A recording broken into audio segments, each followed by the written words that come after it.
शेतकरी मित्रांनो, हे तुम्ही सोयाबीनचं झाड बघू शकता. या पद्धतीने जर सोयाबीनचं झाड समजा मरत असेल तर तुम्ही इथे बघू शकता. इथे बघा या पद्धतीचं रिंग तयार होतो.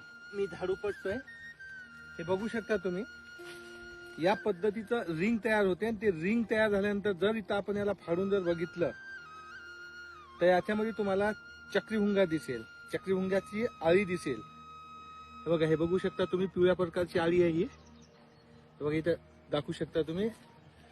तर याच्यामुळे काय आहे की सोयाबीन जे आहे तर आपलं पूर्ण सोयाबीन जे आहे तर हे पूर्ण मरून जाते चक्रीभुंग्यामुळे.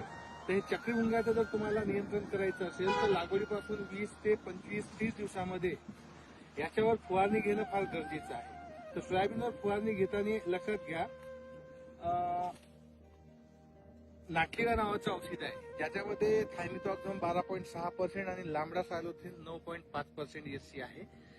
जर याची तुम्ही जर फवारणी घेतली एकरी 200 ml त्याची फवारणी जर तुम्ही घेतली तर तुम्ही बघू शकता की या पद्धतीनं जे झाडं मरत आहे तर हे मरणारे जे झाडं आहेत त्याच्यावरचा जो चक्रीभुंगाचा अटॅक आहे तो चांगल्या पद्धतीनं आपण कंट्रोल करू शकतो. धन्यवाद.